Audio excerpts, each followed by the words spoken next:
संक्षिप्त कहानी उसने कहा था का सारांश बताने जा रहे हैं। तो सबसे पहले हम आपको श्री चंद्रधर शर्मा गुलेरी जी के बारे में थोड़ा सा बता देते हैं, उसके बाद कहानी की सारांश बताएंगे। हिंदी साहित्य में केवल 3 कहानियां लिखकर अमर प्रसिद्धि पाने वाले श्री गुलेरी का जन्म पंजाब के गुलेर नामक गांव में ईस्वी सन 1883 को एक संपन्न ब्राह्मण परिवार में हुआ। उनके पिता श्री शिवराम शास्त्री जयपुर में संस्कृत कॉलेज में आचार्य थे। उनकी प्रारंभिक शिक्षा घर पर ही हुई थी। 8 से 9 वर्ष की छोटी आयु में उन्होंने संस्कृत में भाषण देने की योग्यता प्राप्त कर ली थी। सन 1904 में प्रयाग विश्वविद्यालय से उन्होंने प्रथम श्रेणी में सर्वप्रथम रहकर एमए की परीक्षा उत्तीर्ण की। उन्होंने कई पारितोषिक भी प्राप्त किए। बाद में उन्होंने अजमेर और वाराणसी में अध्यापन कार्य भी किया। अजमेर में मेयो कॉलेज में संस्कृत के प्रधानाध्यापक बने और वहीं रहकर उन्होंने साहित्य सर्जन का कार्य भी किया। अंत में काशी विश्वविद्यालय के एक कॉलेज में प्रिंसिपल बन गए, परंतु इस पद पर वे अधिक समय न रह सके और सन 1922 में केवल 39 वर्ष की आयु में उनका अवसान हुआ। तो ये था श्री चंद्रधर शर्मा गुलेरी जी के बारे में थोड़ा सा वाक्य। अब हम आप लोगों को उसने कहा था कहानी का सारांश बताएंगे।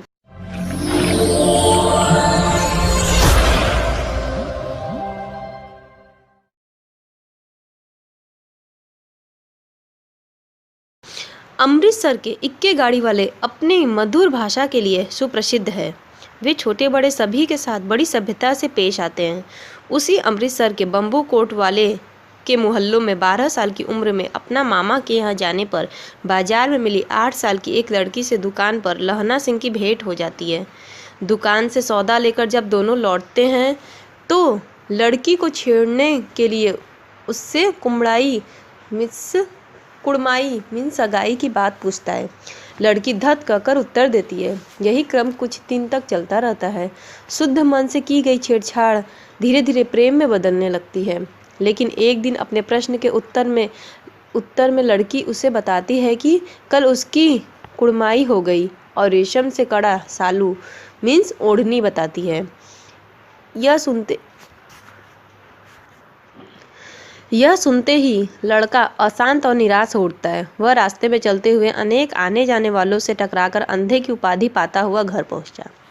उपरोक्त घटना को 25 वर्ष बीत गए। धीरे धीरे बचपन की यह घटना विस्मृत हो गई। लहना सिंह मिलिट्री में दाखिल होकर नंबर 77 राइफल्स का जमादार हो गया था।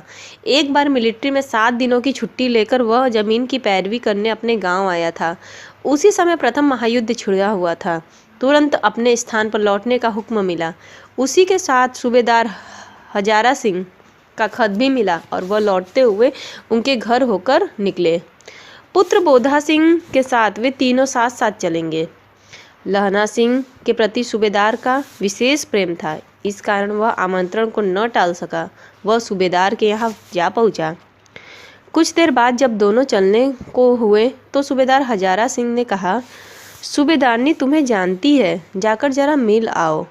वहाँ दोनों ने एक दूसरे को पुनः पहचाना। उनको वही बचपन का अमृतसर वाली बीती बातें याद आ गई।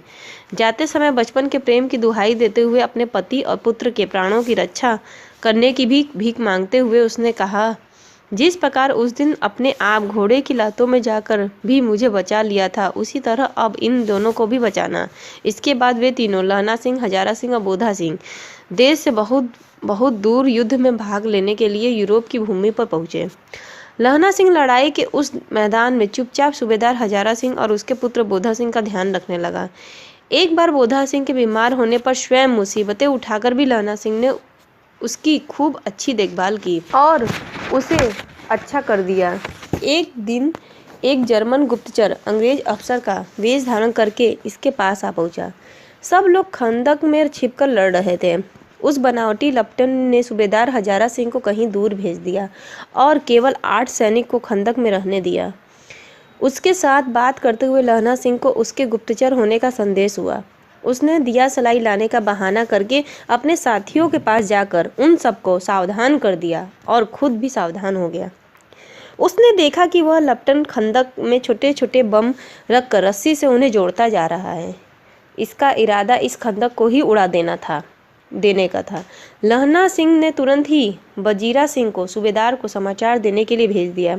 इधर वह जर्मन जासूस यूं ही दिया सलाई जलाने जा रहा था कि लहना सिंह ने अपनी बंदूक उल्टी करके उसकी कूहनी पर दे मारी। इस आकस्मिक मार से दिया सलाई उसके हाथ से गिर पड़ी। उसके बाद वह उसको अच्छी तरह पीट पीट कर सिगड़ी के पास उसे ले जाकर उसकी जेबें टटोल कर जो कुछ मिला वह ले लिया, किंतु उतावली में उसके पैंट की जेब टटोलना भूल गया। उस जर्मन जासूस ने मौका पाते ही पैंट की जेब में से पिस्तौल निकालकर लहना सिंह पर गोली चला दी। वह गोली छूटकर लहना सिंह की जांघ में लगी और खून का फव्वारा छूट पड़ा। उधर पिस्तौल की आवाज़ सुनते ही 70 जर्मन निकल गए और उन 8 सिक्कों पर टूट पड़े। दोनों पक्षों में घमासान युद्ध हुआ। इस समय उधर से समाचार पाकर सूबेदार भी दूसरे सैनिक लेकर आ पहुंचा और परिणाम स्वरूप वे सारे जर्मन सैनिक वहीं मार डाले गए। तुरंत ही डॉक्टर व घायलों को ढोने के लिए गाड़ी भी वहां आ पहुंची। लहना सिंह ने अपने घाव छिपाकर बोधा सिंह को उस गाड़ी में पहले चढ़ा दिया और उसने सूबेदारनी को कहलवा दिया कि उसने जो कहा था वह मैंने कर दिया। गाड़ी के वहां जाते ही लहना सिंह वहीं लेट गया और थोड़ी ही देर में पुरानी बातों को याद करते करते परलोक सिधार गया। दूसरे दिन लोगों ने समाचार पत्रों में उसकी मृत्यु के समाचार पढ़े। इस प्रकार लहना सिंह ने युद्ध भूमि में अपने प्राणों का बलिदान देकर सूबेदार और उसके बेटे बोधा सिंह के प्राणों की रक्षा की और उसके वचन पालन का गुण उसके प्रेम और बलिदान से जुड़ा था। मरते समय उसे इस बात का संतोष है कि वह अपने वचन का पालन कर सका। इस कहानी का स्वर आदर्शवादी है। तो ये था, उसने कहा था, कहानी श्री चंद्रधर शर्मा गुलेरी द्वारा लिखित। यदि आपको हमारा वीडियो अच्छा लगा तो हमारे वीडियो को लाइक करें, चैनल को सब्सक्राइब करें और बेल आइकन पर क्लिक करें ताकि आपको आगे के नए नए वीडियो के नोटिफिकेशन मिल सके। हमारा वीडियो देखने के लिए बहुत बहुत धन्यवाद।